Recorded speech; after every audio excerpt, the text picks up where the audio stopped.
Until the year 1994, there were relatively few Italians living in Iceland.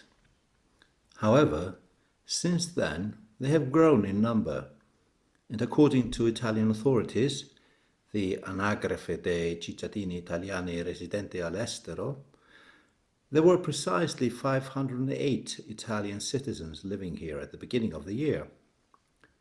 Rosabjörg, the consul for Italy in Iceland, believes the correct number could be around 700 at the moment, and the majority resides here in the general Reykjavik area. The Italians living here can be found in most sectors of society. Many are here to study or teach. Some came here with an Icelandic partner they met in Italy, and then there are some who came to work, for instance in tourism.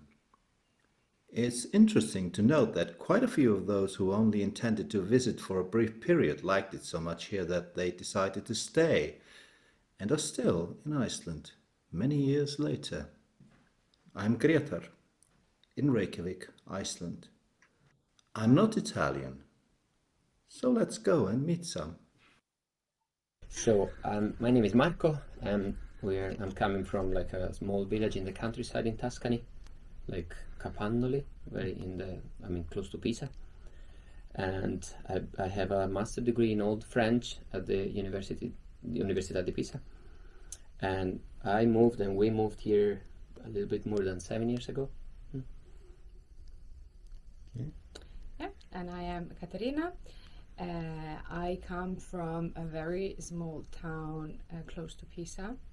We come from the same area, and as Marco said, we moved together in 2013. So I'm from a city, a tiny one actually, called the Cremona, which is in the region of Lombardy, approximately an hour from Milan, and it's a town of music. It's the town where the modern violin, as we know it, was invented. It's also a small, it's a small place in many ways. It's very nice, very elegant, with a lot of art, of course, as most places in Italy are. But somehow I just felt the call of the wild, if you know what I mean. And I don't miss it very much. I miss, of course, a few things and family and friends, but I'm really happy here in Iceland. We were looking for a place to move abroad, and Marco got a grant to do an internship here at the University of Iceland. So he decided to come here. It was supposed to be for 6 months. And I was finishing my master's degree in teaching Italian to foreigners, and I decided to just move with him. And I thought 6 months is nothing, so I could do that. So I arrived for the first time as a tourist in 2013. That was just little over a week, I think. But then I came back the following year in August 2014, and I haven't left since. I am teaching Italian at the University of Iceland. Mm-hmm. I'm teaching also Italian in some private language schools.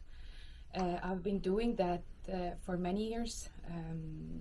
I started in 2011, but here in Iceland since when I moved here. I started in a school of languages, and then after a year I started at university. And I teach a little bit of everything, mainly grammar and language, but I teach Italian cinema and Italian literature. Yeah, and I was quite surprised to see that in a country like Iceland, there are so many people that are interested in studying Italian. Basically, I'm a hotel manager downtown, and I'm the supervisor of all the tropical animals we have at the Reykjavik Zoo. And at the same time, I'm doing my master degree in biology here at the University of Iceland. My final project for my master is like investigating the diversity and distribution of ants in the country. And actually, very little is known about this, and probably 99% of Icelanders think there are no ants here, like I thought when I came here. So I came, and actually my passion for ants goes back to my childhood. But then I moved here. I like this place, but that was the only country I knew where there were no ants, like in here. But I actually didn't want to give up, so I looked around to try to find like solutions and see if there were really no ants. I ended up contacting pest control agents and going to houses until we found ants.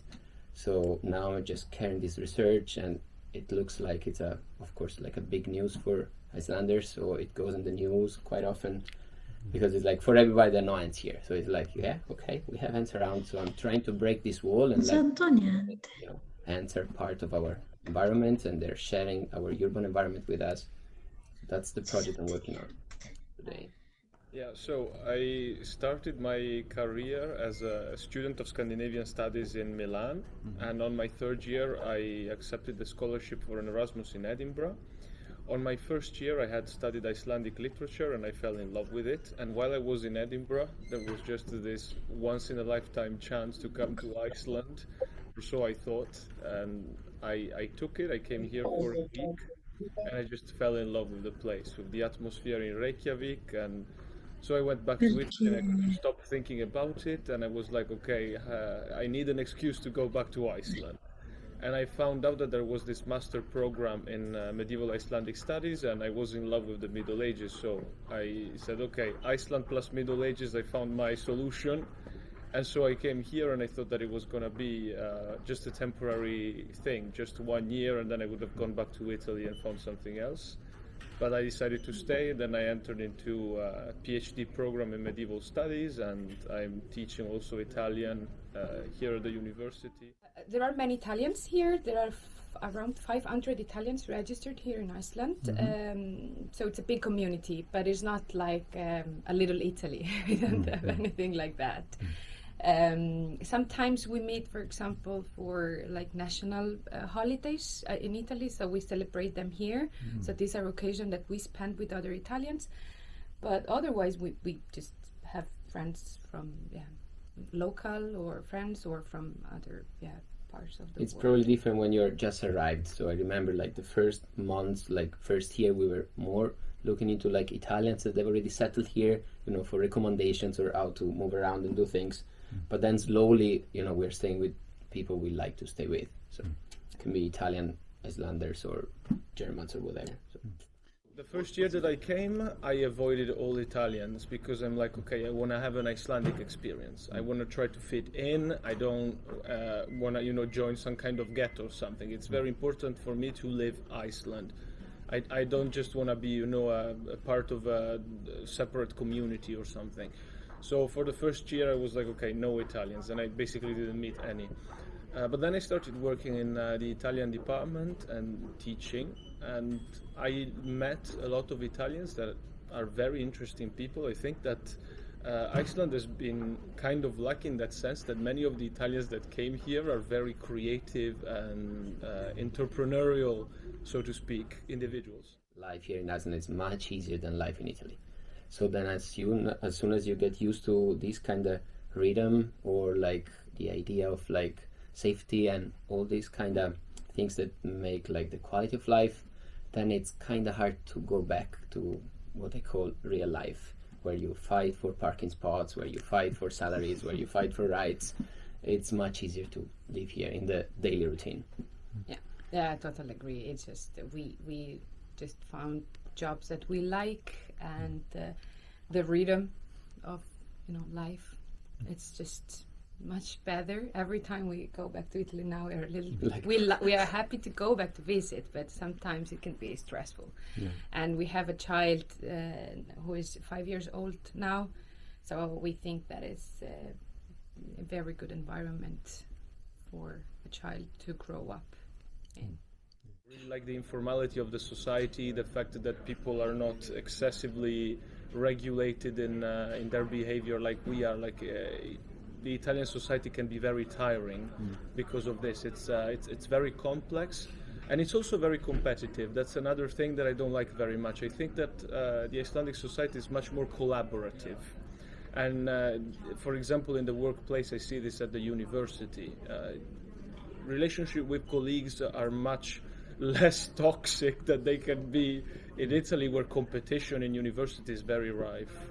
So I much prefer it here, but that's just me. The first volume that I published included 2 sagas and a tháttur, mostly about Greenland and the discovery of America, and that was mostly because it's a topic that people find fascinating. And it's also a part of history that is not taught in Italian schools. It's just forgotten. To be fair, it's also because the discovery of America by the Norsemen did not have an impact for the rest of Europe at the time. It just remained confined to Iceland, basically, as a knowledge and as a practical thing. It was mostly Greenlanders, basically, that went to America to fetch some wood and nothing else. So it didn't start anything, unfortunately. But it's still an important part of European history, and I think that people should know that. And I was very happy because a teacher of a primary school in Tuscany wrote me and sent me a picture showing me a class where she was actually teaching this thing to her little students.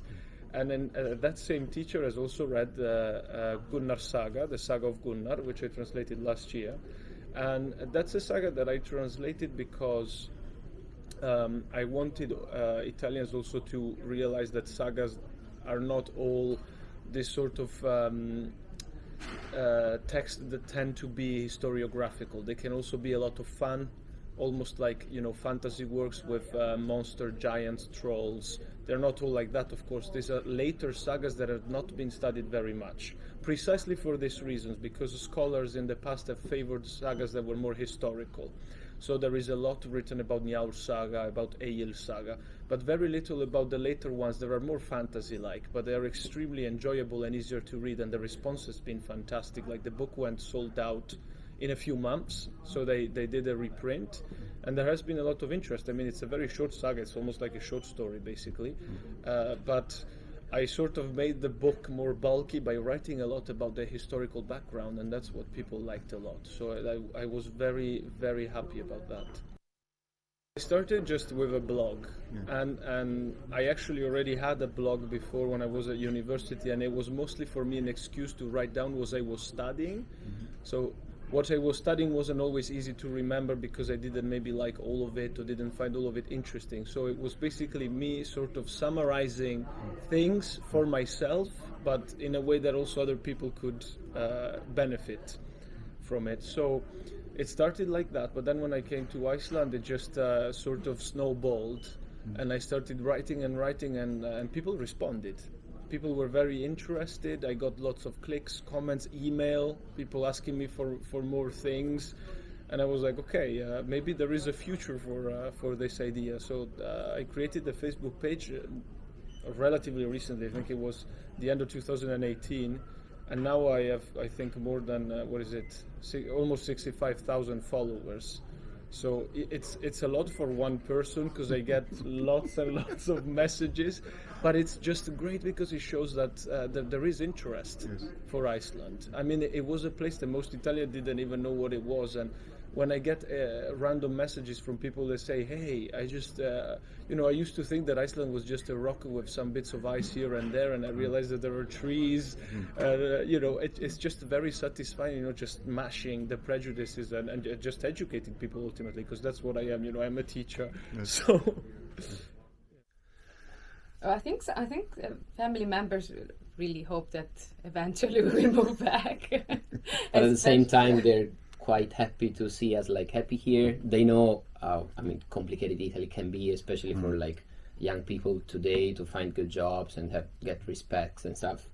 So they're quite happy we're happy. At the same time, of course, they kind of miss us. It's funny because sometimes friends or family, they ask us when are you coming home? And it's weird because for us this is home. So when are you coming to visit would be the right question. But they're happy. At the beginning it was like, okay, are you sure you're gonna stay there? It can be tough, and it's true. It can be difficult sometimes because of the darkness, for example, for me at least. But we like it here. I think we are well integrated, and So, of course, it's not always very easy because, for example, this year with COVID, I wasn't able to attend my sister's graduation. Funerals and weddings, it's not always possible to attend, and that's a bit sad, of course. but I'm very lucky in that both my family and friends, they have been very supportive. So everyone realized that I wouldn't have been able to shine as much if I had remained in my hometown. So it was good for me, for my life in general, professionally and also personally, to move away, and they understand that. And of course, I mean, there was a price to pay, but that's fine. I mean, the original plan was like 6 months, and then we'll see. Yes. Okay. But then we kind of liked the place, and we found different jobs and different opportunities, and then, I mean, today we're quite happy to be here. Yeah.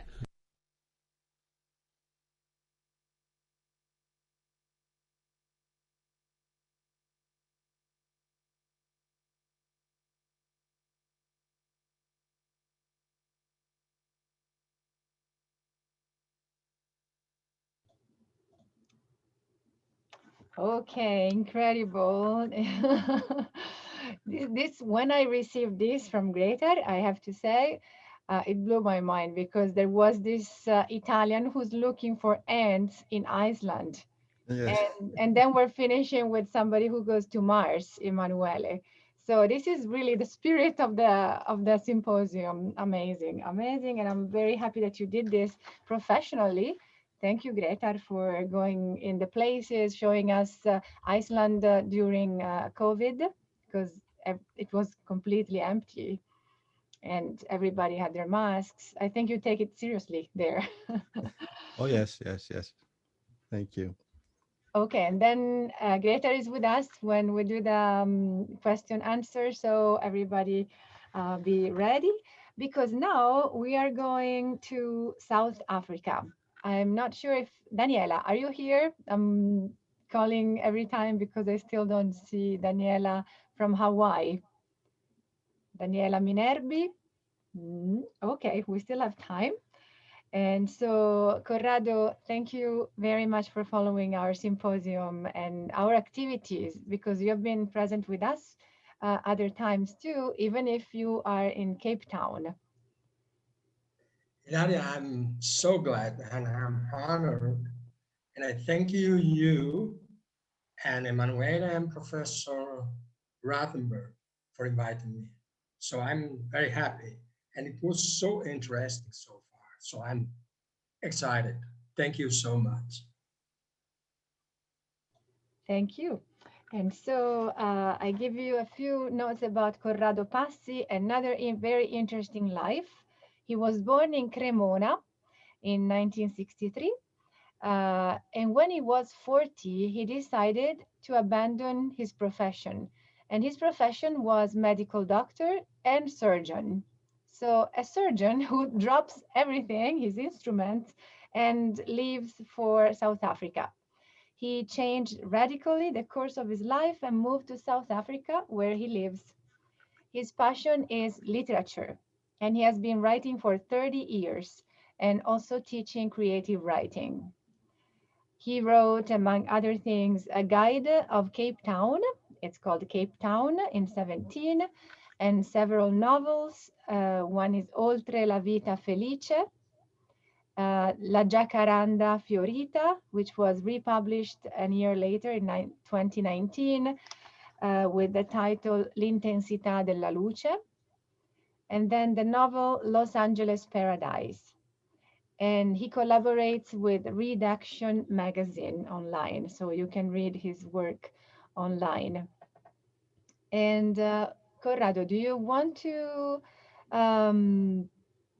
show the images first? Your talk is not very long, and you recorded your speech. Shall we show the images first or the talk first? Let's go with the talk, okay? I think, yes, the pictures first. Thank you. The pictures first. Okay, so the pictures, it's interesting because Corrado takes amazing pictures and he publishes them on Facebook. That's why we asked him, please send us some pictures. We have this one. I will make Yes, first of all, I want to say I'm not a good photographer. This is the only one I took in the Overberg region, close to Cape Town. And I think all the others have been taken by friends or professional photographer, anyway, friends of mine. And I came to South Africa for a medical congress in 2020. Then I decided to settle down here and to stop managing my surgical activity. And I made up my mind and I changed my life radically. All these pictures have been taken in the Great Karoo, which is a very, in my opinion, one of the most scenic places in Southern Africa, in the central region of South Africa. But I'm not living there, I'm living in Cape Town. This picture has been taken close to Cape Town, a mere half an hour drive from the city.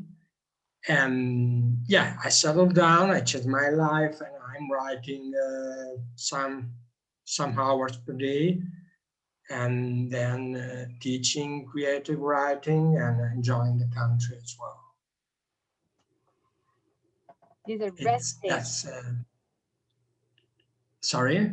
They're breathtaking pictures and landscapes. Indeed, definitely. I spent 3 years in Los Angeles, California in the early 90s as I was attending UCLA University. And I think that South African landscapes are very similar, have something special and magic to be shared with the California coastline as well. So probably I was attracted by this kind of landscape. And I think that landscapes can capture your vision and probably your insight when you write. So there is a strict connection between living in a specific place and writing whatever you write. But anyway, expressing yourself writing is very, very, very much made up with the place you live in. Okay, so now I'm ready to show your video and I will hide myself.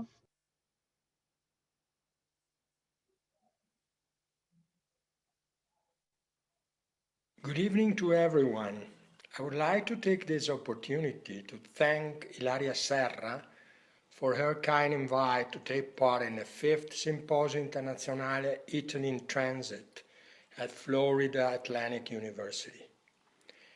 My name is Corrado Passi and I live in Cape Town, South Africa, where I write and teach creative writing. I arrived in South Africa for the first time 20 years ago after my experience studying medicine in Los Angeles, California. My first impression of this land was so impactful that I immediately decided that one day I would have moved here with my family. South Africa has seen a large number of Italian immigrants, mostly from the 50s to the 70s, meaning the current Italian community in the country is not very large, especially in Cape Town.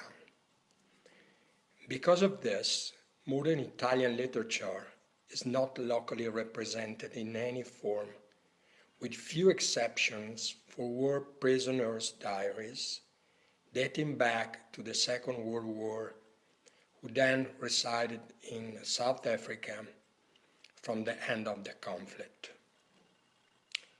The focus of such diaries is usually the beauty of the country, as well as how the individuals, or whoever, each missed the beauty of Italy during that period of their lives. The South Africa which I met, however, is a young nation. Widespread and powerful social and cultural movements each defined powerful messages, which is almost a source of inspiration. Here, having found a place which allows me to spend many time on what I truly love, I dedicate all my time to writing. the great jump in latitude in front of the Antarctica in the southern hemisphere, as well as the recent history of this place as an immigrant, create constant interest and function as a source of inspiration for someone who loves writing like I do, creating interesting stories, images, and environments. In Italy, I published A Guide of Cape Town, as well as 3 novels. The first of these being Oltre la vita felice, della casa editrice Polaris. It's a novel which is set in South Africa during the 90s. In the novel itself, the landscape has a dominant role, almost becoming a co-protagonist.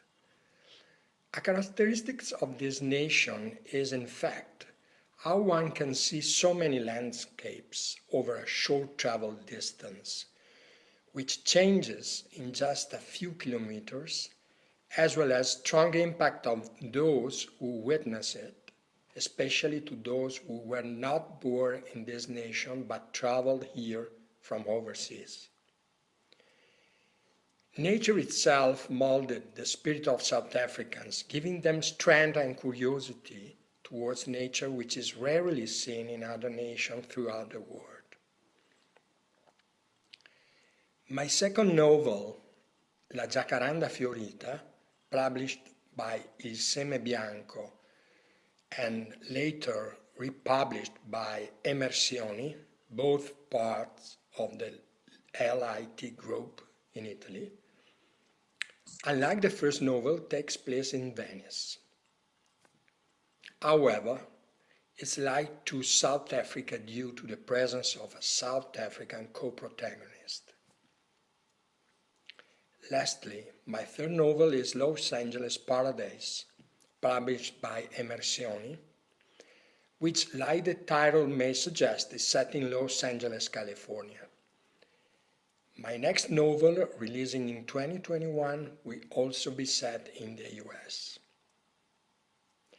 As you can see, the landscape, both natural and social, of South Africa has been a great inspiration throughout my writing. My experience in California helped me generate many ideas, highlighting the link between natural, urban, and social landscapes, which in writing translates to the connection between mankind and nature. These two countries, regardless of their different landscapes and climate, are however somewhat similar. However, in one aspect, South Africa wins the race. For those who write, the perception of the landscape which surrounds them is fundamental, in my opinion. A culture formed through a foundation on European culture, when merged with a culture which is local to another side of the world, in this case, for example, that of the Khoisan, one of the oldest languages in the world, creates a beautiful cultural environment with a lot of traction and which always generates immense interest. One film almost privileged, here of European tradition and at the same time in contact with an ancient world almost abstract and omnipresent. South Africa is an extreme land, both geographically and from a social point of view, as it had to overcome recent social challenges to become the land it is today. It's a land with evident contrast between the urban and rural areas, the colors and the brightness of time throughout the day, and the presence of 5 different ecosystems. All of this personally gave a major creative boost to my career as a writer. And I believe that no matter what the setting of a literary work may be, our imagination must be nurtured daily by the external stimuli that are delivered to you by your surroundings. A further important aspect which characterizes this land from thousands of years is the omnipresence of verbal narrative. The natives from Southern Africa and Africa in general still maintain this tradition alive today.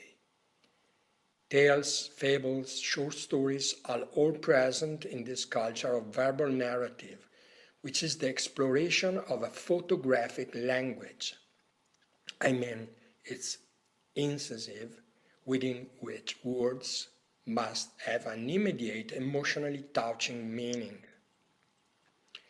Furthermore, South Africans call Cape Town the mother city, and the mountain which stands in the middle of the city in this abstract mother which welcomes and protects its children.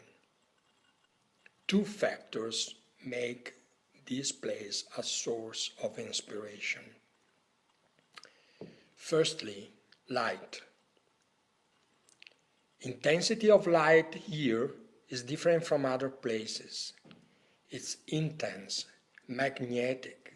It generates energy. Secondly, the experience of finding yourself in a modern city, a metropolis, whilst being in direct visual and physical contact with nature. Earth, ocean, sky. You always feel on planet Earth, with the mountain behind your house, the ocean a 5-minute drive from home, the sky always blue and nature always beautiful, dominant. Lastly, time is always suspended between unmovable millennia, with ever-present blooming season, which looks to the future in a complex and almost challenging way. Those who emigrate, moving to another country, are technically traveling. It's not a circular travel, often without a way back to where they came from. It is not the Greek nostos, but rather the beginning of an adventure. This nation has been and still is a destination for tourists and those who look for a different daily dimension to immerse themselves in. A different light, a different language, and so on. This way, South Africa, with its desert inland, green coasts, mountains, and one of the northest oceans in the world, give to those who live here the privilege of embarking on a timeless journey. And for those who write in their daily life constantly, it's a trip of its own. In this case, it's inspired by universal elements such as earth, desert, and the ocean, which in my case are all next to me in my everyday life, appearing and disappearing in front of my eyes, and suggesting uniquely personal metaphors, stories, and paths, which lead to the creation of characters and subjects who have experienced life past the limits of what is obvious, past the geography of the mind.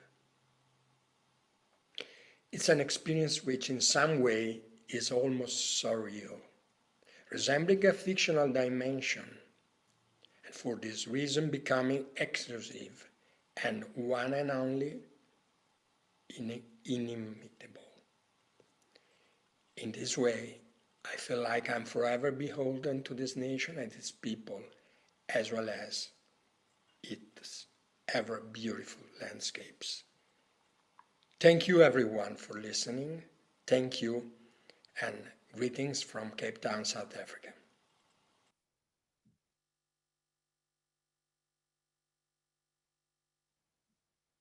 Thank you very much. Thank you all. Thank you so much. Thank you very much, Corrado. It was beautiful. Thank you. Thank you, Emanuele. Okay, I have to say that many of these things I heard here are similar to what I see Emanuele doing all the time. taking in the landscape, the light, and writing differently because of that. And it's very, yeah, it was very interesting for me. And you said it very beautifully, elegantly, like a writer, definitely. Thank you very much, Ilaria. Thank you so much. I do appreciate very much. So. And also the pictures before were the perfect combination. It was good to see them before, because we could understand what you felt when you go close to the sea and close to the sky, and you still live in a city anyway. Yeah, And I agree with Arlene's. I'm just finishing Corrado's last novel, and Arlene wrote Corrado poetry. Yes, when he writes in prose, but actually he is writing his poetry. Absolutely. Thank you, Emanuele. I do appreciate And very much. then we can come back and have the Q&A and the conversation where all the corners of the world can speak together. So now we go to the next speaker. Daniela, by chance, are you there from Hawaii? Nope, not yet. So the next speaker after Corrado, who just gave his tribute to South Africa, is Barbara Martelli from the University of Auckland in New Zealand.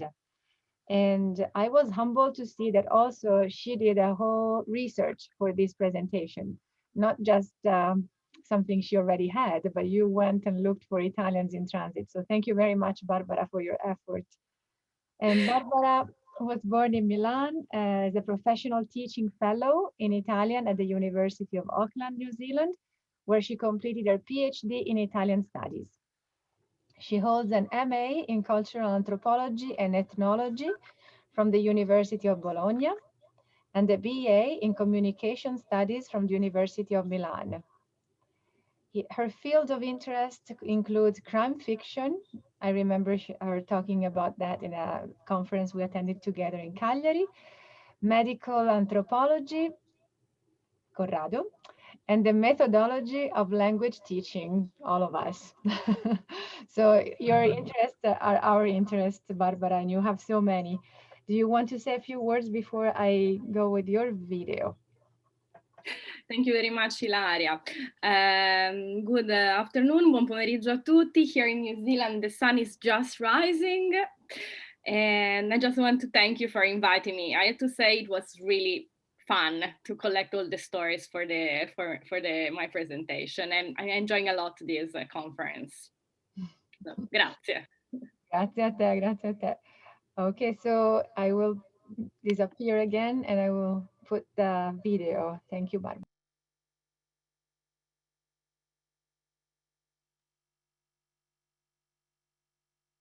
Good morning, everyone. Buongiorno a tutti. My name is Barbara Martelli, and I'm going to speak about Italian language and culture among New Zealanders of Italian origin. New Zealand, or Aotearoa in Maori, is an archipelago in the southwestern Pacific Ocean, consisting of 2 main islands and a series of smaller ones, which became a colony of the British Empire in 1841, when the leader of the native population, the Maori, signed the Treaty of Waitangi. Currently, New Zealand is a member of the Commonwealth. New Zealand is at the antipodes of Italy. However, if you look at these maps, you can understand why a 19th century promoter of Italian migration pointed out that New Zealand bears a striking resemblance to Italy, upside down with the toes pointing up.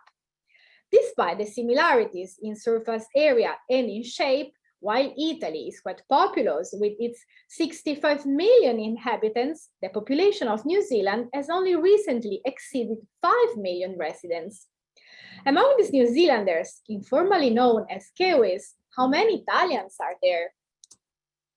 According to AIRE, the official registry office of the abroad resident Italians, in 2019, there were 4,953 Italians in New Zealand, equal to 0.09% of the total of Italian residing abroad. To this small amount, we need to add those with a temporary visa. Other data to consider is the number of Italian New Zealanders, that is, New Zealander of Italian origin or Italian-born people who reside in New Zealand. The 2018 NZ census counted 5,352 persons who identified with the Italian ethnic group. As an Italian from Milano who emigrated to New Zealand in 2014, according to the Office of Ethnic Communities, I am one of the 8,214 Italian native speakers. In short, the presence of Italians and Italian language in Aotearoa, New Zealand is quite scarce.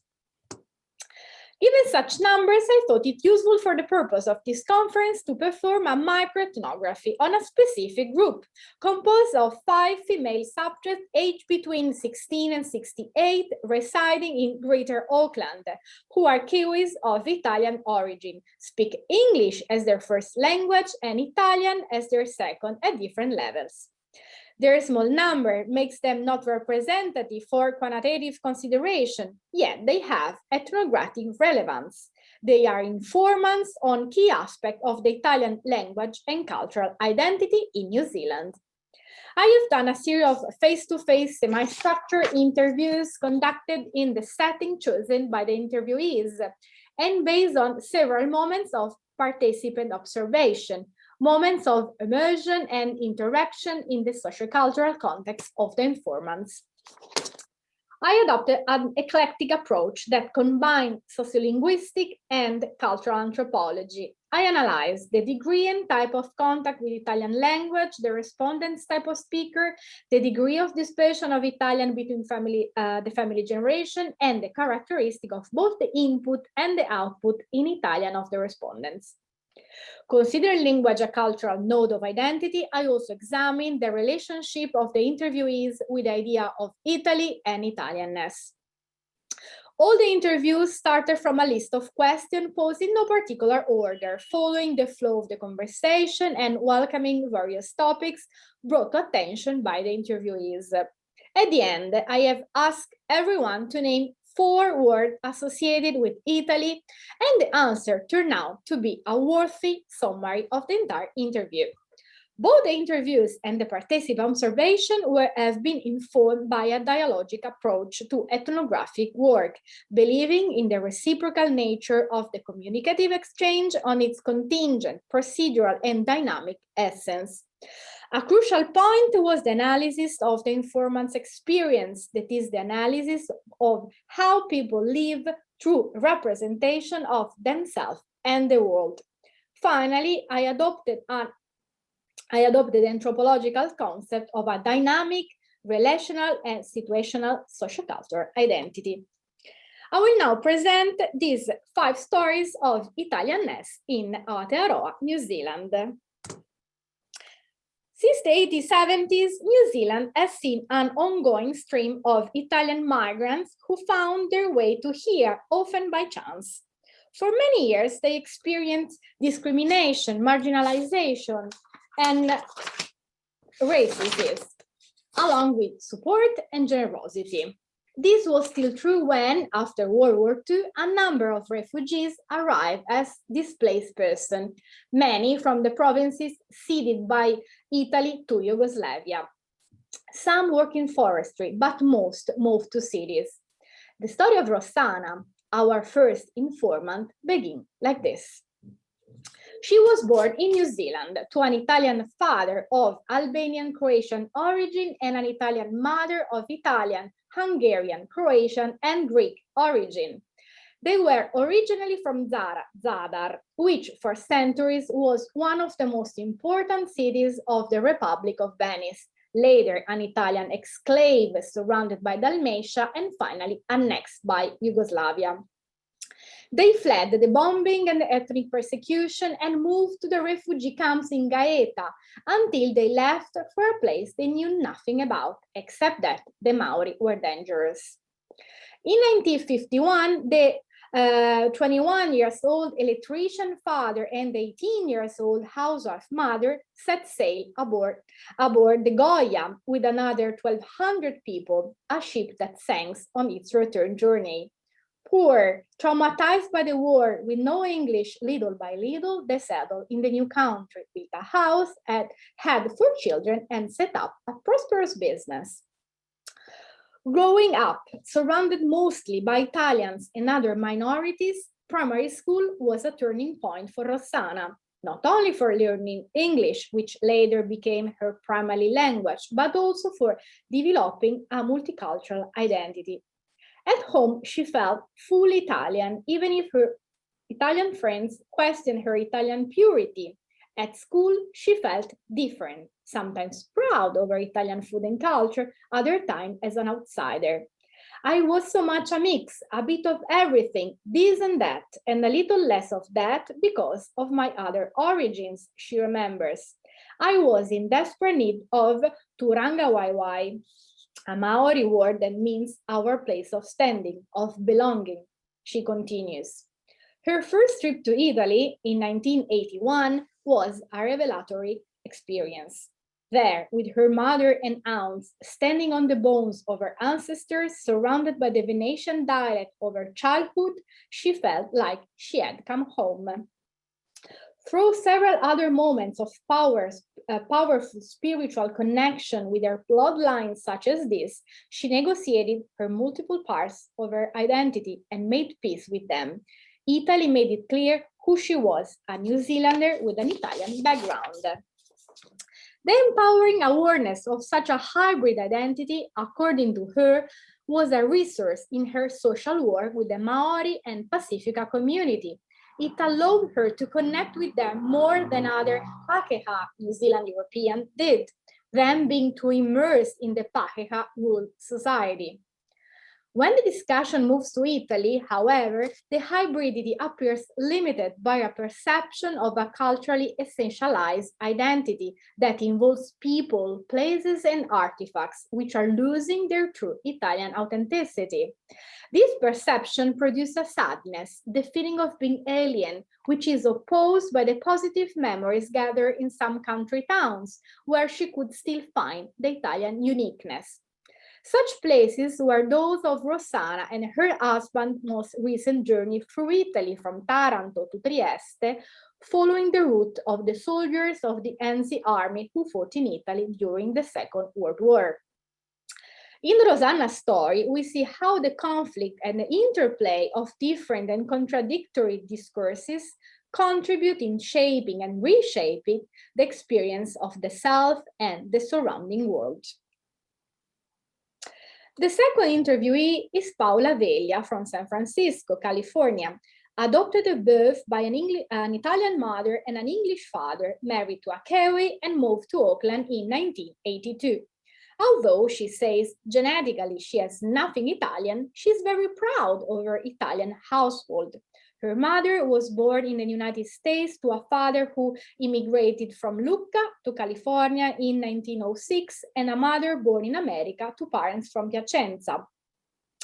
Italian was the language of her grandparents. Her grandfather, who worked for the Italian consulate in Seattle in the 1920s, and her grandmother, an elegant, cultured, and progressive nonna. Paula's only trip to Italy in 2004 was aimed at finally seeing the places of her maternal origin. She went to the town of Lucca to obtain the birth certificate of Gioacchino Monti, the other great-grandfather. He was the first public accountant in Italy, a rich and cultural man who sponsored a talented younger musician. Among the family heirlooms stand a postcard sent to him by Giacomo Puccini. Italian for Paula is a language of culture, which leads to Italian places of art and beauty that are enriched with by family history. It is also a language of the heart, which was spoken at the dinner table. Italian was around us, she says, and was made up of words like condito, a tavola, risi e bisi, cacciatora. It is mostly in the kitchen that her Italian heritage is expressed. After her trip to Italy, Paula decided to study Italian and enroll in the Dante Alighieri Society with great motivation, which also caused anxiety as it arouses high expectations. However, the main purpose for taking lessons do not differ from that of most Dante Alighieri students getting ready for cultural tourism in the Bel Paese. Italian in New Zealand is also taught in the language departments of the University of Auckland and Victoria University of Wellington.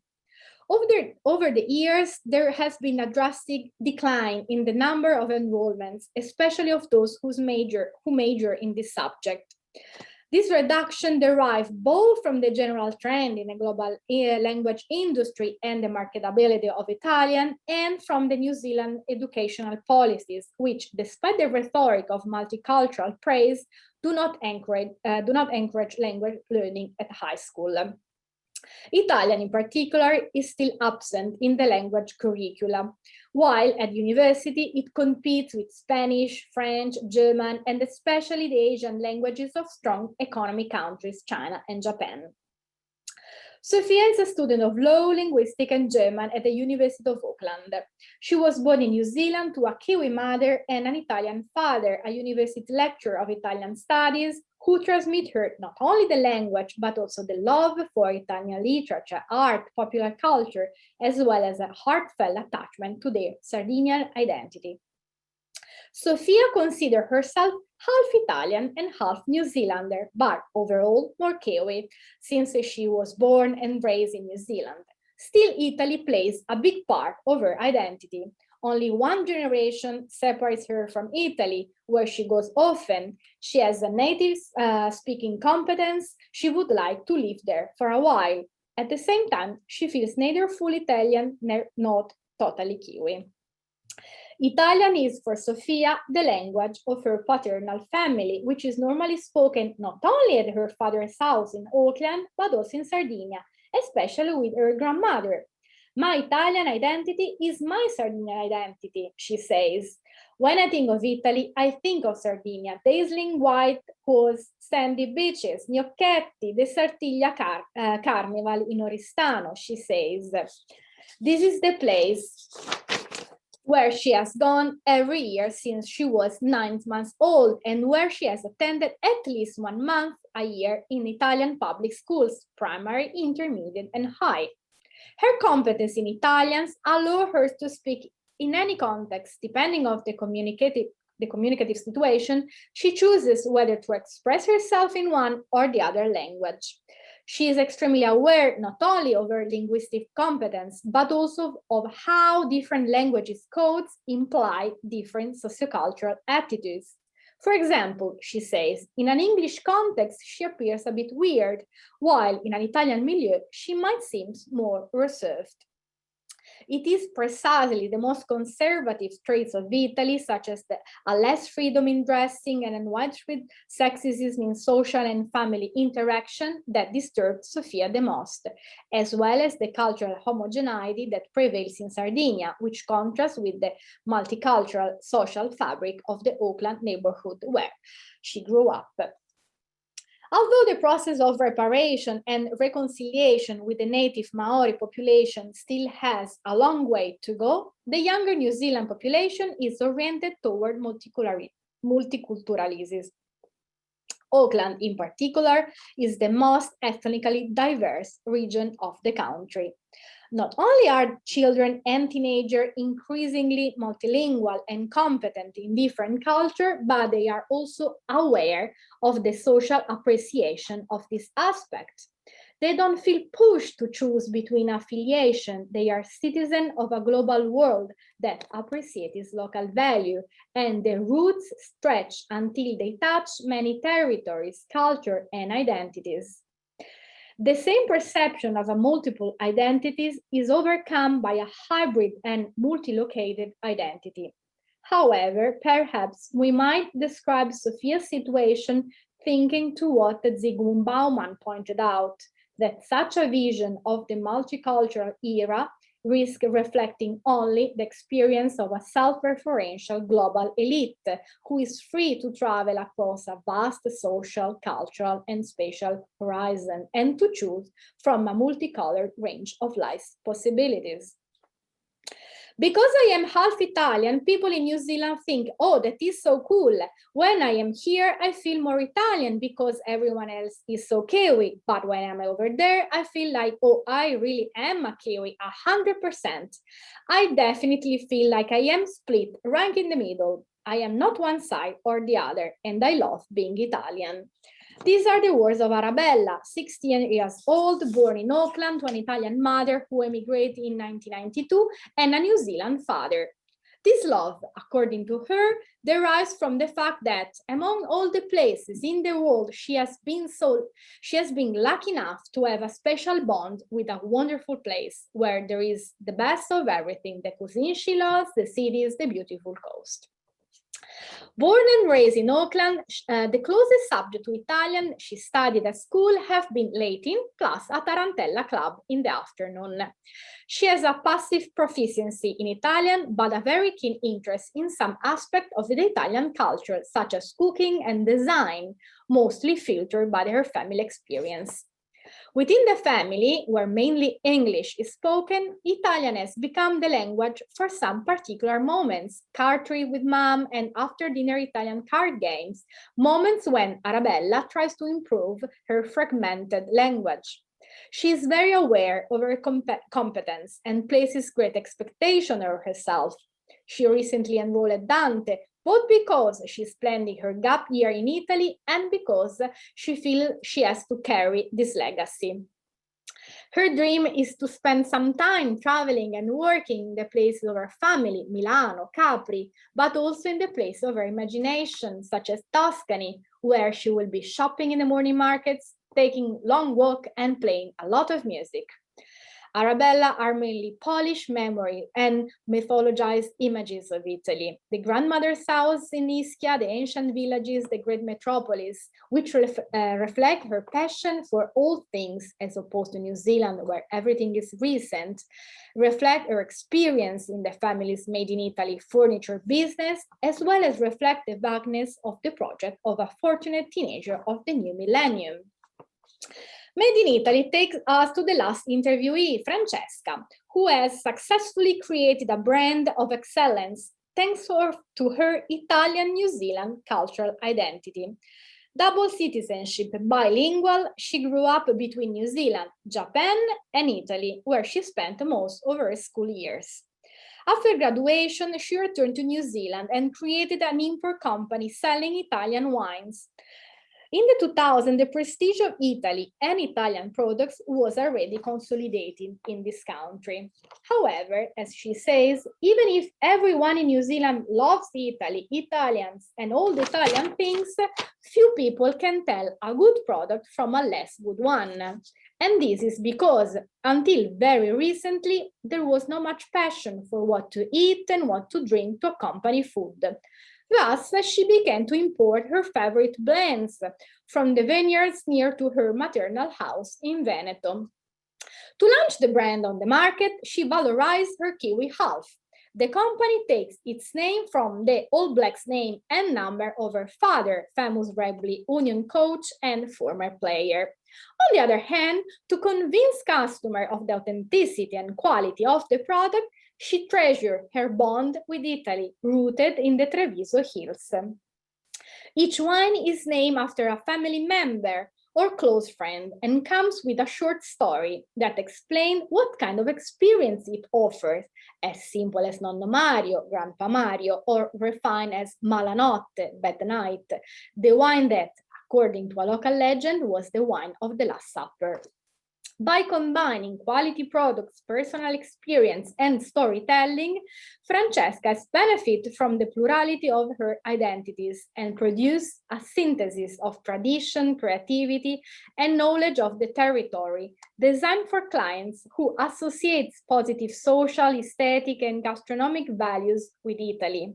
Many of them regularly do cultural tourism in Italy, and for this reason are also often motivated to learn Italian. For Francesca, who feels more Italian than Kiwi, this job is also a way to stay connected with both of her countries. In all these stories, we can see how the development of a hybrid and multiple identity is an ongoing process, and at the same time a product and a producer of cultural representation and of social belonging. In particular, the relationship between global trends and local particularisms is a delicate point in which the experience of individual reflects the macro dynamics that affect the world. Thank you very much. Grazie.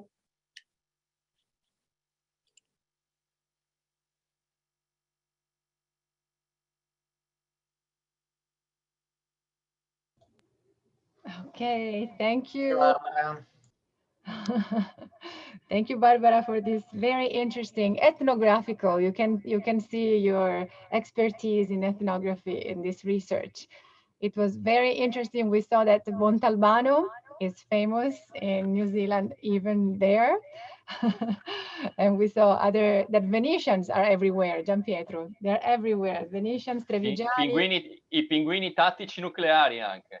Esatto, I'm sure Calli liked that. Calli is our... E anche Calcutta. Ecco Calli. Calli is our student who's crazy for Italian music. Okay, so Daniela, are you there by chance? Daniela's not there. So what I would do is probably show very quickly her images, the images that she sent me. She didn't send me a video. She said she would do it live, but I hope nothing happened.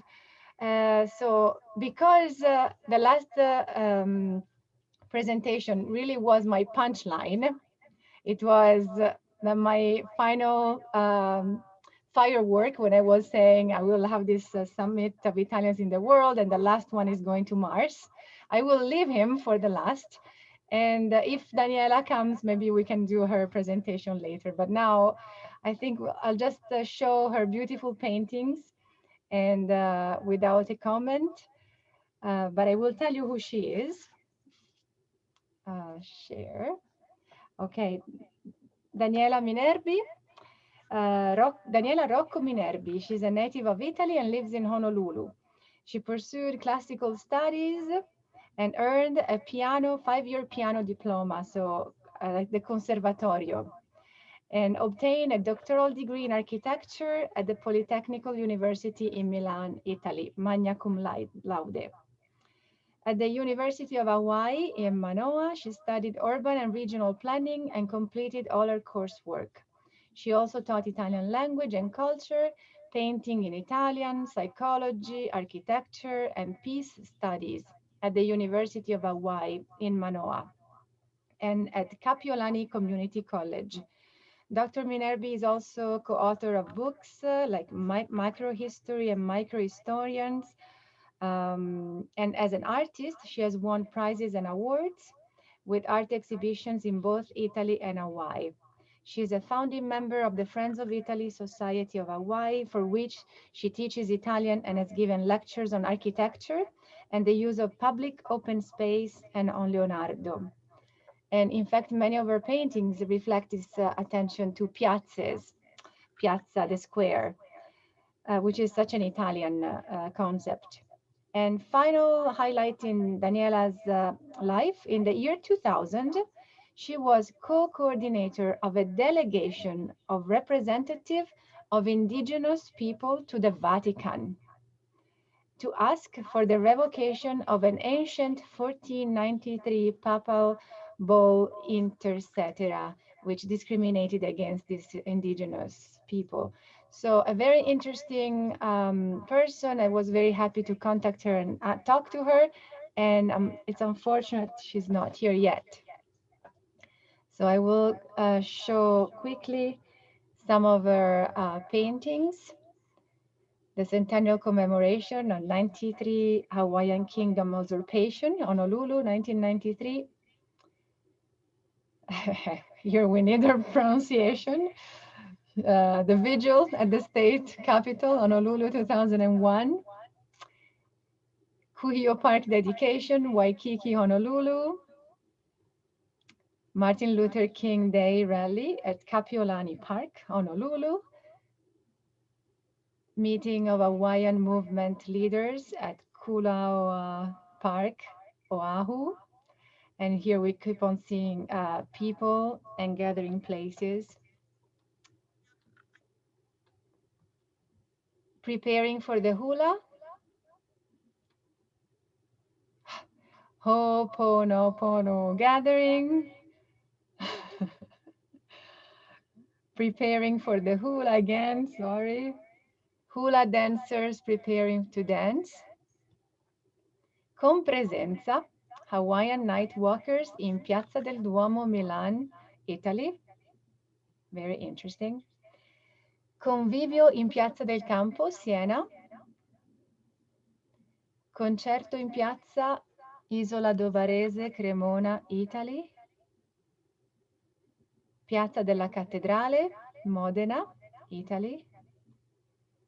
Il Grande Circo in Piazza del Campo, Siena. Piazzetta a Ponte di Legno, in the Alps, Italy. Piazza Navona, in Rome. Le terme nella piazza di Bagno Vignoni, Siena. Pavayai Village, Himalaya, Samoa. Malaya along the bay in Samoa. Agricultural Feast of Fagatogo, Samoa. Fagatogo Market in Samoa. Agricultural Feast number 2. Kava Ceremony, Pago Pago, Samoa.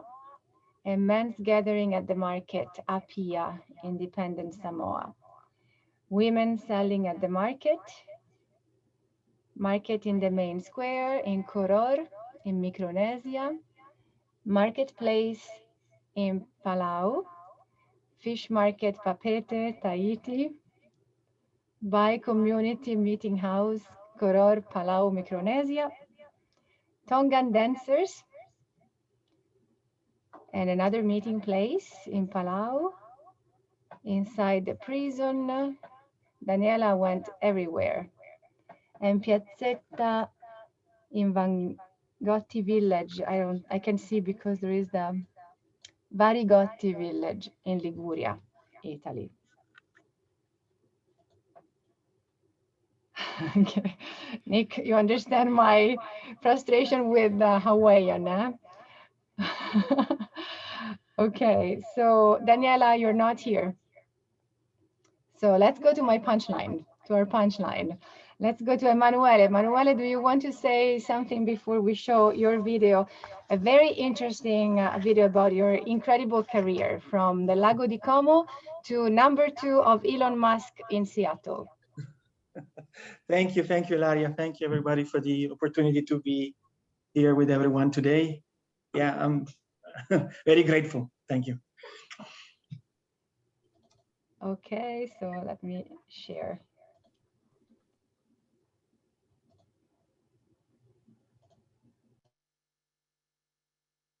The title of Emanuele's talk is Orbital Considerations of an Italian in Seattle.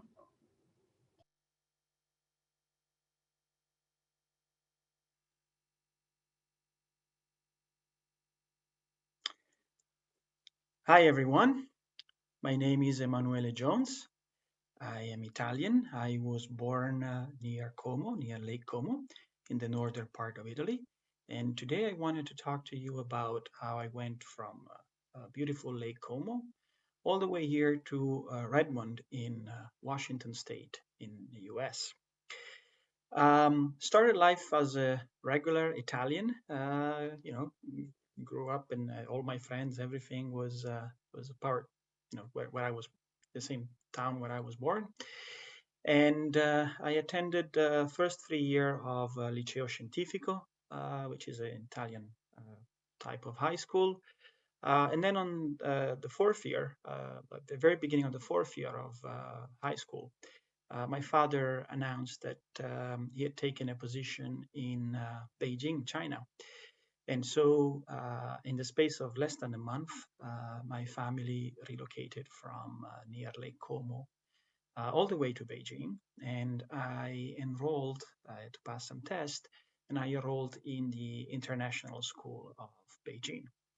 And there I basically started to, I had a pretty interesting change of life, let's say, a little bit dramatic. In retrospective, it was an amazing thing to happen to me, but at the moment, it didn't feel like it. But I left one culture, the Italian culture, to meet most other cultures. uh, Working or studying in an international school allows you the opportunity to mingle with kids of diplomatic parents. So my friends were from everywhere: Australia, New Zealand, Japan, Korea, Kenya, European countries, Peru, US, Canada. I went from knowing everybody that was very similar to me, shared my same goals and my same vision of life, to kids from all over the world. And then every afternoon or every evening, stepping out of the gates of the school, the city, Beijing, clearly reminded you that you were not in Europe or in the US, but you were in Asia. And this was China in the late 90s. It was a very, very different China. There was no internet, no communication. We were foreigners, and we were foreigners, teenagers, in a huge, Guarda la maschera che mi ha fatto il bisogno di questo. open Norway for foreigners. I mean, super welcoming, just very, very different from what I was used to. And those were very forming. Two years and change that I spent there were very forming, very eye-opening. I understood the need for communication, for the fact that to call home my friends or the rest of my family that was in Italy, it was a very difficult effort. There was no, no Skype, no WhatsApp chat, no FaceTime, no anything like that. But again, very tough, but very interesting experience. And one of the highlights of it, other than meeting the Chinese culture, was actually being able to do our senior trip. My class, we were about 30, 35 kids.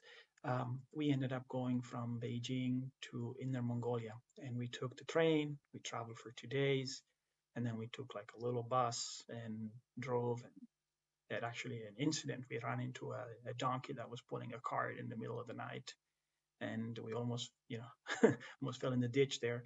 But anyway, it was good. We spent a week living in yurtas, the Mongolian typical tent, and horseback riding in the Mongolian steppe.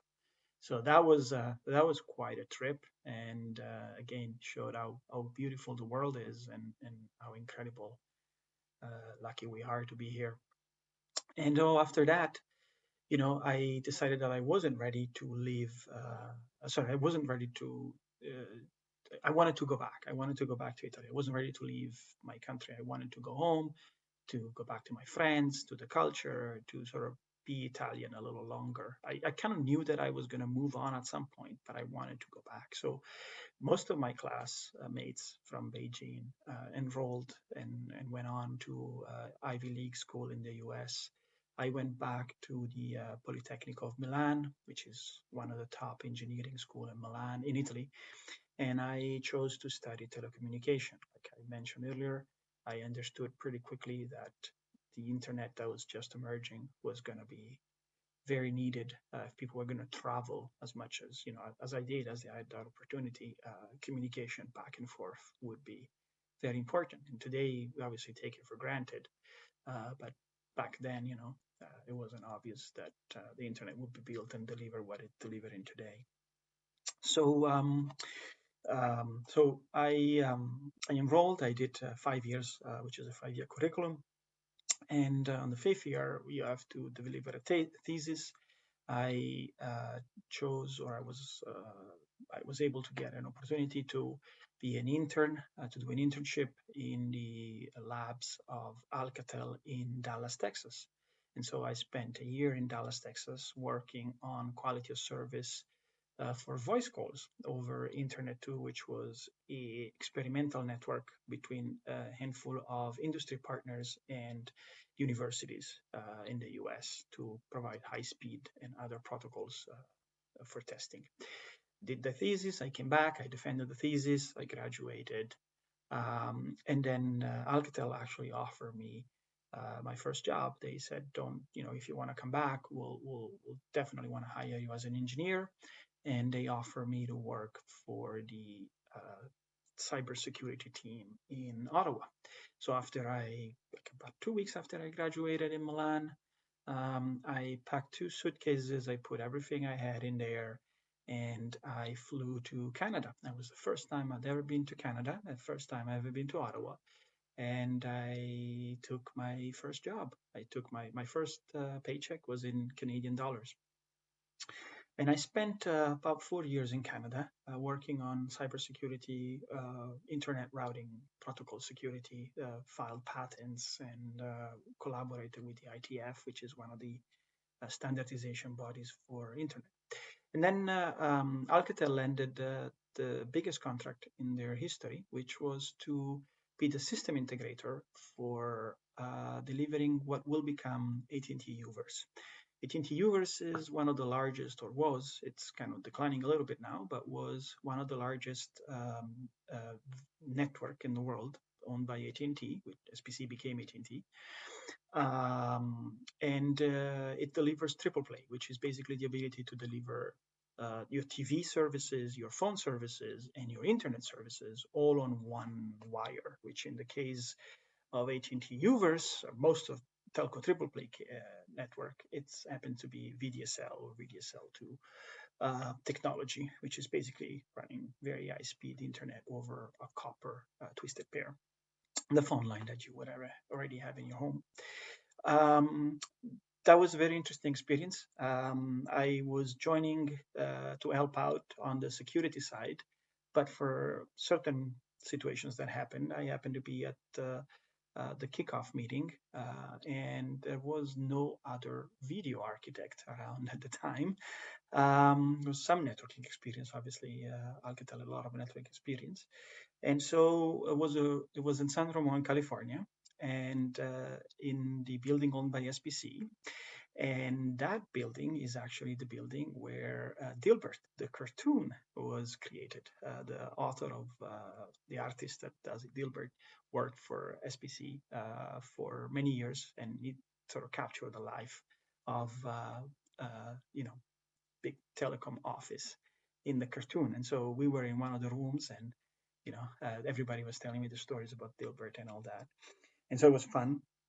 The scary part, though, was SPC came out with like 60 people, and Microsoft was there, Cisco was there, everybody was there. And they were all expecting that the system integrator, Alcatel, would actually step up and show the designs, but we had just come on board and we didn't know. And so one of the sales guys from Alcatel handed me the marker, and there was this massive whiteboard going 3 walls. And I and another guy from Alcatel to stand up in front of all these people, and I was super young still, and design the architecture of what would become Uverse. Obviously, lots of people contributed, and everything, but I was holding the pen, started designing what eventually would become Uverse, and I quickly moved from the security side to the networking and video side, and helped design the data centers and some of the quality of service, some of the access parts of what would become Uverse. Uverse reached 12 million customers at its peak, so it was a fairly large IPTV network, largest in the world at that time. After that, I spent many years so we had to move to Dallas, because that's where Alcatel was doing all of that from Dallas. So moved to Dallas and spent many years working on that. And then, several years after, somebody said, hey, a friend said, hey, come and join my startup in Silicon Valley. We're going to change the world of the mobile telephony. We are going to deliver excellent quality video calls and all that over phones. And this was still at the time of 3G. So we took a risk, and I accepted the position, and the job and the office was in Silicon Valley in Santa Clara. But my wife and I always had a dream to own a condo in Miami and live in Miami. Instead of retiring there, we wanted to live our life there. So I took my job in Santa Clara, bought a condo in Miami, and the rest of the company was actually in Tel Aviv, Israel. So every week I was on a plane, either visiting customers or colleagues in the West Coast or in Israel. So those were very interesting years. But when I took the job, I knew that if something, there was an opportunity in Miami, if something didn't go well with the startup, to move and work for the only telecom company that is sitting there, which is Hotwire Communications. And a year and change after that, Hotwire, I guess they found out that I was in Miami, and they made me an offer to become their VP of engineering. And so it was very difficult to choose, but I chose to take that opportunity, and I joined Hotwire, and that was a very good move. And we were living the dream, running a telecom company from an engineering perspective, living in Miami and going sailing and doing all the things that Italians do in Miami. And after that, after 4 years for Hotwire, I had the pleasure of Hotwire had the pleasure to be ranked as the fastest ISP in the US by Netflix, which publishes a monthly ranking of all the ISP, and also PC Magazine awarded us, fastest ISP, best gaming ISP, and all these awards, and that was super cool. And then 3 months after that, we actually became the fastest ISP in the world. So I was really living the dream then. And then after that, a friend reached out and said, "Hey, you should really look at the Starlink thing. It's impressive, and I think they can use you." And so I went on the website, and I knew SpaceX, but I didn't think there would be any opportunity for me to work for SpaceX. But there was a job. There was a job for director of networking, and I applied. I said they'll probably never reply back to me. And I wrote a very simple resume. I wrote, I ran the fastest networking in the world. I designed big parts of the largest IPTV network in the world, yours, and I was running operations for a startup which was serving the 3 largest mobile operators in the world. If you're interested, call me. And probably 9 hours after I sent that, the recruiting from SpaceX called me, and we went for several interviews, technical interviews. It was very, very difficult to be selected, but it worked out. And then I had my final interview actually with Elon Musk himself.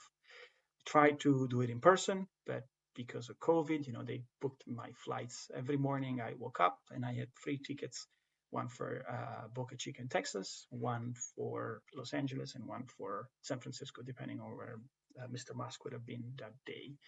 And then, they would tell me at the last minute where to go. But in the end, I never had to flew, and because it was always canceled. And in the end, we ended up doing it over phone. He called me on a Friday night at midnight in Miami, and we spoke for about 45 minutes.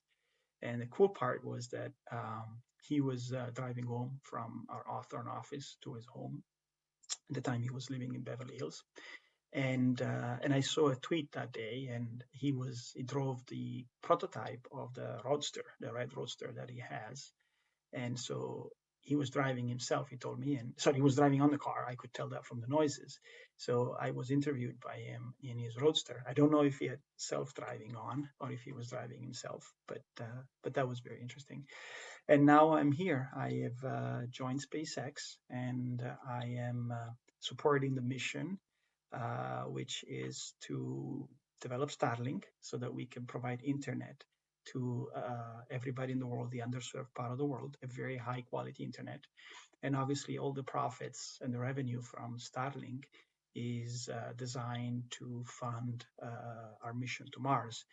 And so ultimately SpaceX does not care so much about shareholder values, but it's very driven by the dream of, taking humanity to Mars.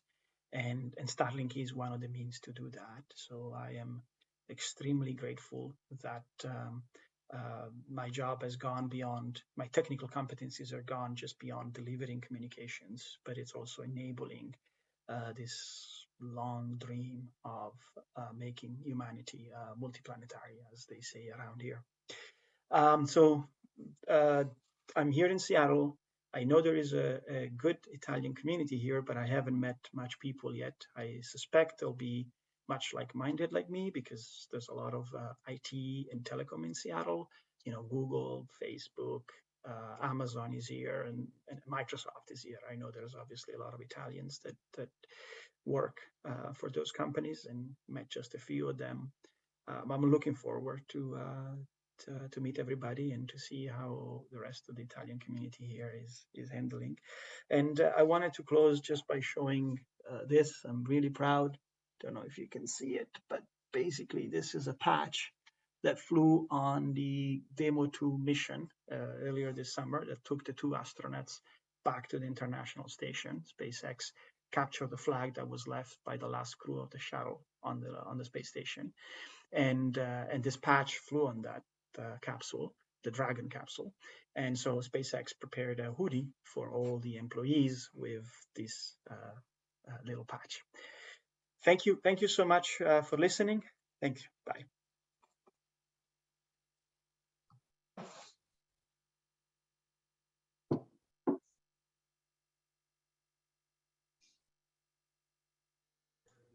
Fantastico, fantastico. Grazie Emanuele. Grazie.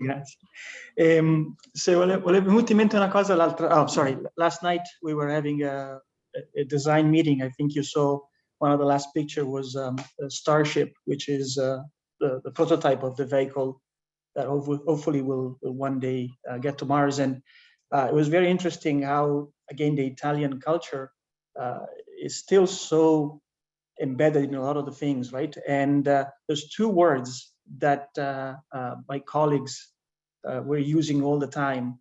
The first one is ogive, which is in Italian is ogiva, che viene proprio dall'architettura, no? Dall'architettura romanica, dove l'ogiva è la parte finale delle colonne che si incontrano di un arco, e quella è quella che loro chiamano la parte, diciamo, la parte alta del razzo, e quindi continuavano a dire questa parola ogive. E poi un'altra cosa che è molto, the other thing that is really prominent in the SpaceX culture is to start to do something very slowly, tentatively, and iterating. But then when you actually gain confidence, when you think that you can scale at it, then they use an expression which I'd never heard in the English language. They use the expression full gusto, a pieno gusto. So we do a lot of things slowly and tentatively, but then when they go full gusto. And I don't think they know what that exactly means, but for them it just means to go, you know, full tilt, to go super fast. So it's cool to see how the Italian language is influencing SpaceX. Bellissimo, this is a nice touch. Yes, an applause. And you know, I forgot to tell his bio. Emanuele, you spoke about your career, but I have to say he is the senior director of Starlink, networking operations and engineering for SpaceX. Okay, this is his title. He holds 7 patents.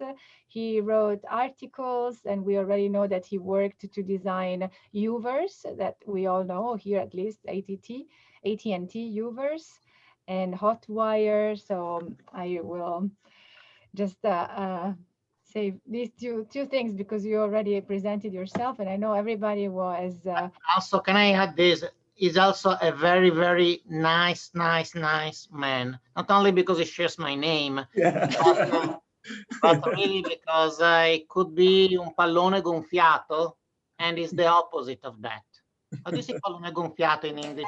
Head, right? You say that? Yeah. Something like that. And he's the opposite of that. So, grazie. Grazie. It's really a down-on-earth person, very much so. So congrats from my side. Thank congrats. You. Thank you. Congratulations from South Africa, Emanuele. Okay, anybody, now we're opening the floor. If anybody has any question, just you can we have been together for hours and hours, so we're friends now. Just unmute yourself and ask anything you want. Ciao, oppure salve. No, non lo so. In ogni caso, salve signor Passi, ho una domanda per lei. Sì, prego. Innanzitutto, grazie di cuore per la sua presentazione commovente. Infatti, iniziavo a piangere, grazie davvero. Vorrei alcuni consigli. Come iniziare da capo quando non mi basta la vita così, quando ne ho bisogno, proprio come ha fatto lei? Immagino che sia una sfida difficilissima, ma alla fine vale la pena. Grazie. Grazie per la domanda. Io non credo che nella vita si cambi sempre per scelte che facciamo volontariamente. Spesso si cambia per delle circostanze fortunate o sfortunate. E nel mio caso lasciare il Surgical Theatre è nato da una grande noia che provavo facendo quel lavoro. E credo che il driver, il trigger più importante per cambiare sia fermarsi un attimo e capire se quello che stiamo facendo ci soddisfa e non ci annoia.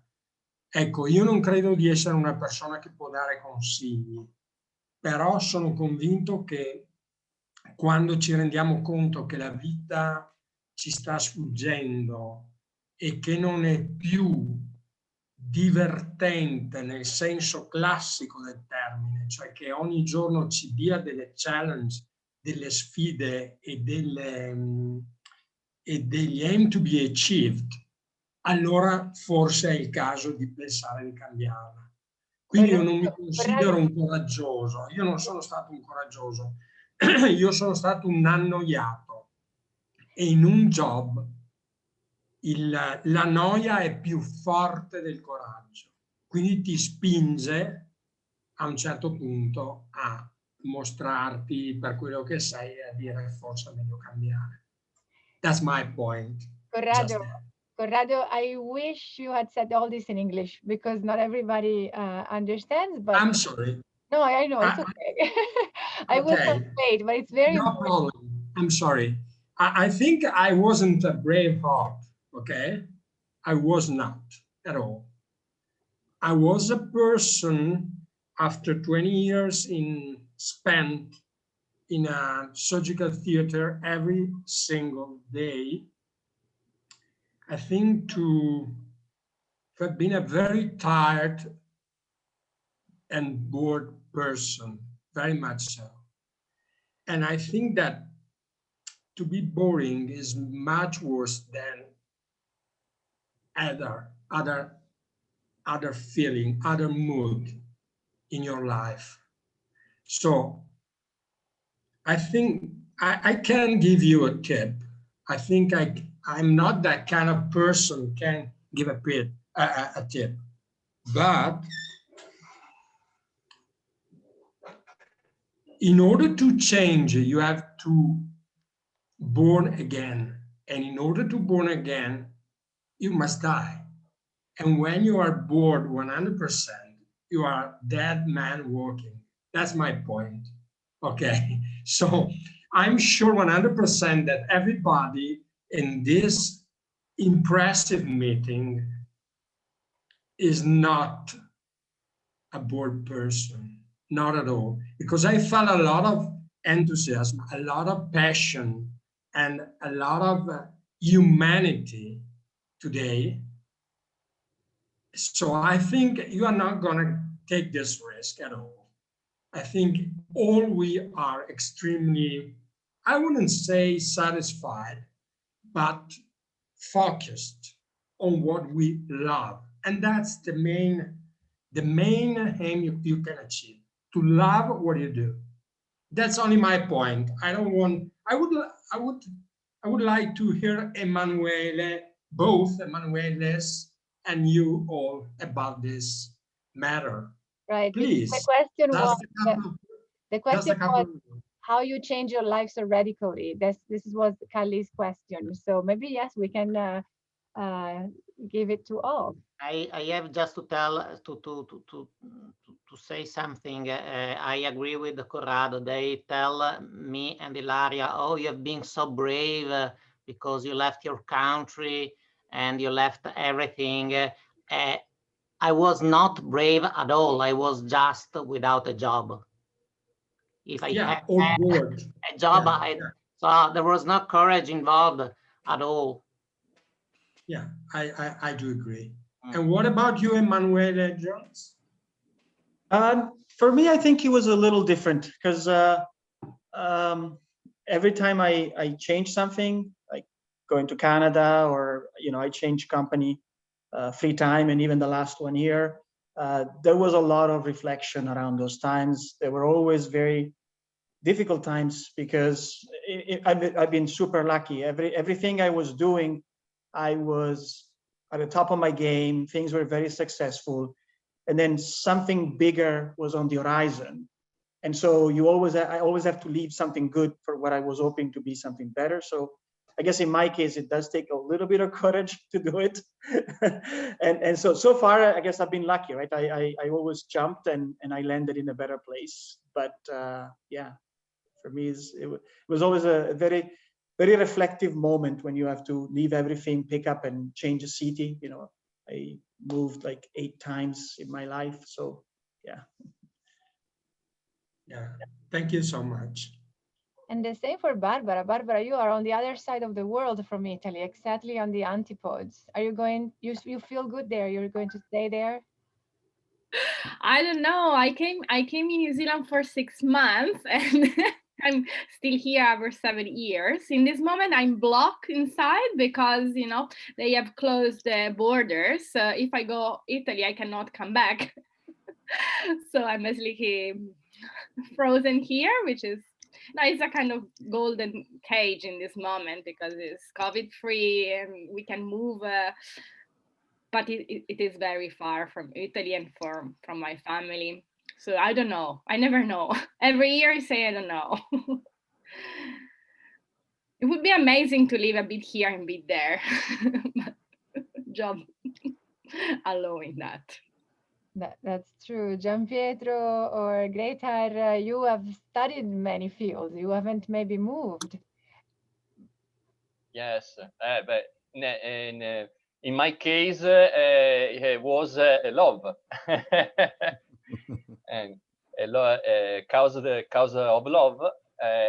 I changed mass, but I changed a part of here. A part of here, eu português. I continue living in my town, Mestre, Veneto.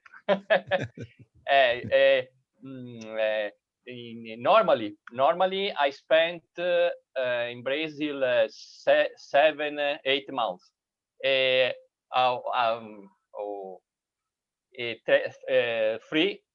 months in Mestre. I arrived on this compromise. That's a good compromise. See, good compromise. I'm happy so.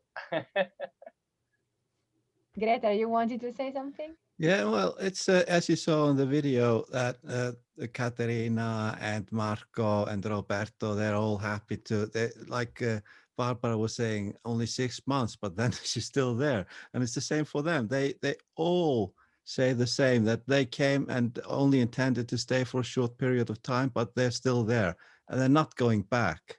Marco even said he doesn't want to go and visit Italy. So it's, yeah, it's amazing. Someone asked about the weather.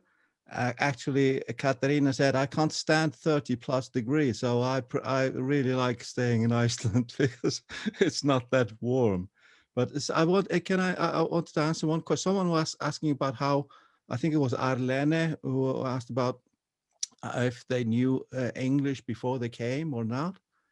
I think it's It varies. It's like Roberto. Roberto had been in, I think he studied in England, something. I think he came already with excellent English, maybe Caterina as well. But I know some of my, one of my friends is running a gelateria and a bar in the center of Reykjavik, and he didn't know any English when he came. He's from Pescara. And but now he's been staying in Iceland for like 20 years plus, and he now speaks excellent English. So they do learn English, and everybody speaks English, and speaking English to foreigners. But now, like Caterina and Roberto and most of the other Italian teachers at the university, they also speak excellent Icelandic now after 5 or 7 years. So just, you know, good students, I guess. Ilaria, I think Nicola has a question. Nicola, you can do Nicola, it. you have a question. I have a question for Emanuele. Yes, I know that Emanuele has always worked in this the leading edge of technology, and I'd like him to explain a little more about this amazing project that is Starlink, and what is challenging working with the amazing environment that Elon Musk is working on so many amazing things. So I hope you can. That's thank you, Nicola, for the question. Yeah, I mean, I guess starting from the back part, working for Elon Musk, it is extremely challenging. The mentality is very different. I've never seen anybody approach a problem like they do, or like he does. And I'm fortunate to meet with him very often. And for example, one of the things he tells me all the time is that best part is no part. Like the best thing you can do is to design something, like to not design something, right? And these come from the rockets. That the least you can put on a rocket, the better the rocket it is. So that's not something that I was trained into, but I'm slowly understanding what they mean by that. And then when it comes to Starlink, yes, Starlink is a project that started 2 years ago. And the goal is to launch lots of satellites in space, in orbit around Earth, but very low, about 500 kilometers in space, not where the geostationary satellites are. So our satellites just fly overhead everywhere on Earth, and a satellite may be in view of any place on Earth for about 2, 3, 4 minutes. And when they are on top of you, they send down a signal, and this signal comes into your dish. I think you saw a little picture of it. It's a white dish. It's very different than the traditional satellite dish. And then attached to that, there is a Wi-Fi router. So, and right now we have well over 1,000 of these satellites, and we keep launching them or on our own rockets. And the idea is to provide internet to every place in the world. Today we are able to deliver 400 megabits, so it's a pretty robust and very fast internet. And our target is the underserved parts or population of the world, so that everybody can enjoy a modern internet experience. And it's the first constellation that we're doing like that, and we just started, and we are getting an incredible success. Everybody around the world is signing up for the service, and we have launched in New Zealand. So Barbara, if you're interested, you could become a customer. We are in the US, Canada, and New Zealand at the moment. Can I a question about Starlink? Sure. Was it resolved the problem of likely pollution? Yes, we are working. We worked. That was before I joined the company, but yes, we have taken precautions for it, and now there's a lot of liaison with the both radio astronomy and astronomy community, and we've actually invited a couple of them to join the company to help us do all that. But yeah, we believe it's solved, and we'll continue to work with them to improve it if there is any new technology. Thank you very much. And I see that Patrizia is also another Italian in transit. Do you want to say what you were writing in the chat, Patrizia? Or do you want me to read it? It was a comment about leaving. And Patrizia lives in Tampa in Florida. Okay, nope. So she says that she agrees it takes some courage, but it's mostly the result of constraints that compel you to a transformation. Sorry. Yes, no, you finish, right? Yeah, regarding the how you can change your life so radically. Ilaria, I have the same question for everybody. What's the most difficult thing to get used to for an Italian in the country where you are living, included Mars? No air. So la cosa più difficile a cui abituarsi per un italiano nel paese. If I can start, which I think is the correct answer. I've heard Italians here. Obviously, I'm not Italian, so I cannot speak as an Italian. But what I've heard is that, and I think it's probably the same thing that bothers Icelanders living here. It's how dark it's in winter. Our daylight is we have like in December we have only like 3 or 4 hours of daylight, and that just is really depressing. So I think that's also for Italians. Di che ci sei? Rossando, che ci sei tu? I can answer, Emanuele. It's a very trivial matter, and I didn't think it was true until I got it. Food is the big challenge you gotta face, because if you live in US, and I lived in Los Angeles, California for 3 years, you got a lot of Italians or Italian American, or anyway, there is a big population, and you can get a real Italian community and food suppliers. I'm so sorry to speak about that, because it could be very, nothing pointing out. It's very trivial, but food is a neurobiological heritage for an Italian person.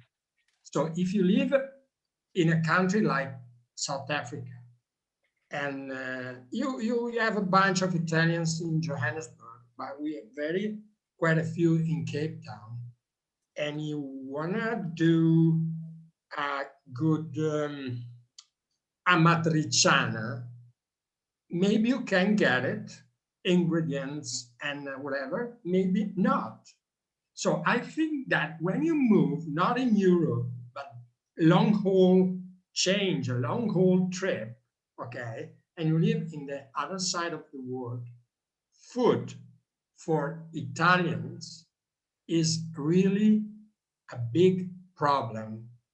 It's not a problem or a matter of tradition, of cultural tradition. It's a matter of neurobiological heritage. and I'm very keen and I'm very convinced about that. So and sorry. You're a doctor. You would know that. If No. I miss Italy as an open air museum. You know what I mean? You walk in Mestre, you walk in Milano, you walk in Como, and you have all around you history from the Roman time until l'Architetto Minerby, okay? But you can get it online. You can get into culture today being connected. But the feeling and the mood, the best mood ever you can get when you have eaten a proper, polite amatriciana or whatever you want, could not be replaced at all. That's interesting. It speaks to another part of ourselves, our body. 100%. And what about the other ones? I see that Daniela has arrived, so I don't know exactly what we can do. But in the meantime, Barbara, do you want to answer the question? And yes, with pleasure. So I would say 3 things missing in New Zealand. One, it's very distant. So the thing I miss the most is the possibility to going home often. Second things, in New Zealand, the nature is amazing, ocean and forest, everything. But on the other side, not much art, not much choices in if you go outside to the theater or to this, really a very small choice. And my third point is connected, it's variety. So it's very, there is not much variety in nothing, not in the food, not in the flora and fauna. It's a very small, it's not small, but it's an island. So there are few things beautiful, but few. Mm-hmm. And Emanuele and Gianpietro, you can't miss anything. Veneto is there. You have Polenta, you have the music, you have everything. The Ponte di Bassano. Exactly. It's a second home here, but resist two things that in Italian not good here. The first in gastronomy happen that it's all in the same, all foods in the same dish. Everything is mixed together. You don't stand. Yes, mix pasta, riso in the same, carne, pesce, patatine fritte, banana fritta, banana fries. Not is considered dessert. It's considered similar o insalata, l'insalata è un contorno. E second thing here in Brazil, the efficiency. You can dimenticare, non mi ricordo più come si dice dimenticare. Forget. You can forget the efficiency. It's ready now. Not exist. Tomorrow. I un document. Tomorrow. Come si dice l'autostrada? The highway. Highway accident in highway. 5 hours stopped. And leaving in highways. Tomorrow. So Gianpietro, it's good to know that Italy is not the worst in this. I think we're complaining of the opposite. And Emanuele. It's not. Oops. Emanuele. Yes. It's not easy. It's not easy. Right. I think for me it's the same thing, right? The main thing I would miss, besides family, friends, and all that, would be food, like the gastronomy. But one thing I would say is when I first came to North America in 2000, like early 2001, so 20 years ago, compared to now, oh my gosh, the food has changed so much. I think now in the US, especially in Miami, Dallas, here in Seattle, you can get anything you want, right? There are special Italian stores. You can order things online. So I think the food, but definitely a lot better over the last 20 years. Okay, thank you. So now everybody has answered this interesting question. And Daniela, welcome. Thank you. It took me a long time to join. I'm not a technological person. Buongiorno a tutti. Piacere di conoscerci e grazie tanto, Ilaria. Buongiorno. Buongiorno. Since we already finished the presentations and we went through yours, we went through all the pictures, your beautiful paintings, why don't you just pick one? And I would pick one for you actually, and explain it with your voice. So we also hear an Italian in Hawaii and her point of view, and instead of going through the whole thing, because we're almost at the end. Ilaria, did you by any chance show already all the picture? Yes, all of them. Thank you. And I would like, I don't know if you want, but this one seemed to me the most interesting to speak of Italians in transit. Okay, because I feel I'm so connected with Hawaii, and at the same time, I'm very connected with Italy. I still feel a part of both culture, and I try to integrate them in my intellectual and emotional life. When I am in Italy, I still carry with me a lot of the Hawaiian culture, the way of relating to people, the way of, it has enriched me also, the way I see reality, how I see the community.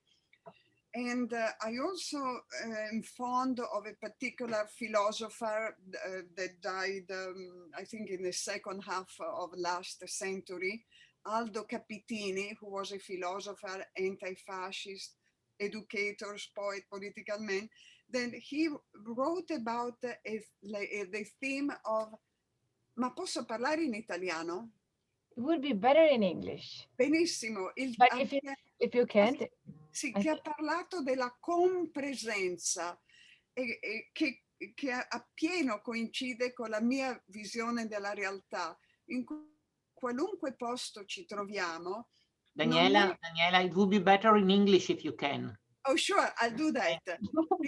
This author wrote about something called the compresence, the presence of the past and also of other geographical spaces within one snapshot of reality.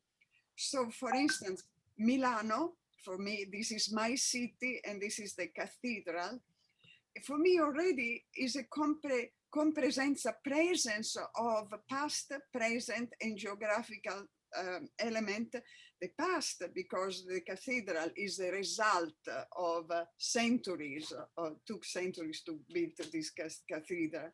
The idea of city that was evolved. We live not in a shot, in a photographic shot, but in something much more complex. And also the fact that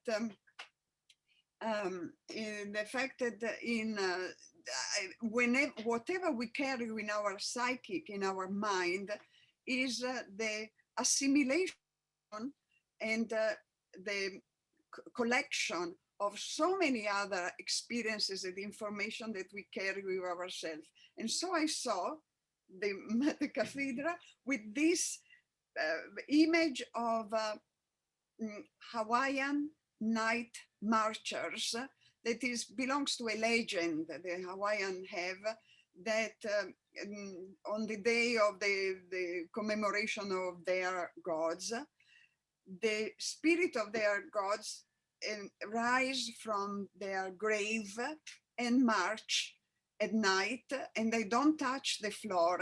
They are slightly elevated. They have the same size, a real life size of a human being.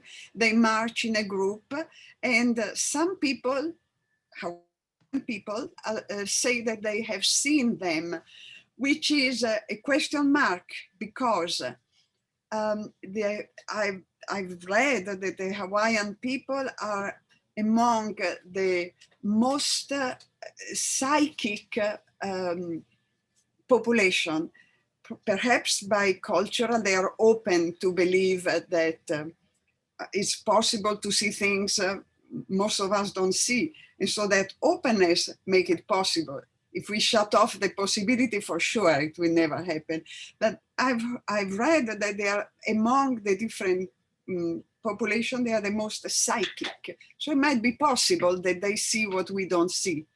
Anyway, I respect their belief. And so this painting was born out of integration, assimilation of both culture and through the centuries also. I believe we are one little smaller quantum in a universe made up of many things that is beyond time and space. It's beautiful. I think it's a beautiful, beautiful ending. Without wanting, we had the perfect ending. The compresenza is probably a concept that all of us Italians in transit can understand perfectly. And there have been many ways of saying it, because we do have an Italian heart and a surrounding that's Floridian, South African, Brazilian, and we see things in two ways, in two lights. The one immigrant in Venice was speaking about having bifocal lenses on all the time, because you see two things at once. Or Leopardi thought about la doppia visione, the double vision, vedere le cose and see also something else behind. I loved it. Thank you, Daniela. It's a beautiful ending. And I think everybody. Thank you very much for that. Thank you. Everybody understands that. Any other questions, something that you really would like to say, or we can also go to the conclusion and to the reception. I don't know who wants to stay, but who wants to say, we can use Zoom at the fullest again and make people speak in small groups, so that everybody who wants to meet somebody can just talk and say, what do you do? Where are you? What are you doing here? And if you don't want to, you can just leave. Nobody sees you leaving the door here. So before anybody wants to say anything else, because I think we've been bombarded with incredible things and news and information. If I missed, I'm so sorry, because I was looking forward to. Anyway, one thing that I miss is the meaning of the languages, of the words. I find that a word can be translated from one language to another one, but any word is a carrier of a lot of experiences, of a lot of history. And when I am translating or I listening to a foreign word, that word for the native speaker of that language, although can be translated, carries a whole different type of experience, of emotional value, cultural value. And so when I speak with an Italian and I say one word, casa, immediately I know that the stratification of meaning is very similar. And if I translate it with home or house or whatever, I know that for the native of a foreign language, that meaning will have a different stratification. And so when I talk to Italian, it's like, I have, okay, I don't have to clarify. We come from the same type of set of meanings that each word has. So I love to meet Italian because I feel at home. Although I like to meet the foreign language, native language speakers of our language, because it is an enrichment. And often also I have the surprise that the most different culture, Polynesian culture, all of a sudden I discovered that something is very similar. Unexpectedly, certain emotional and certain relationship characteristics are very similar, and I feel, wow, we are cousins. Very interesting, very interesting. Thank you for saying that. I understand completely. I think everybody understands. For me, it's even better when I speak dialect, and you could see before with Gian Pietro, it was like being really at home. Meneghello speaks about this writer from Vicenza, about dialect being your inner scars. So not even the skin, but the scars inside. So it's very interesting. Thank you, Ilaria. So I want to conclude this session with Corrado, Gian Pietro, Barbara, Daniela, Emanuele. Did I say everybody? Daniela, Gian Pietro, Greta, Corrado, Emanuele, and Barbara, who are our Italians in Transit. And this was our first summit of Italians in Transit.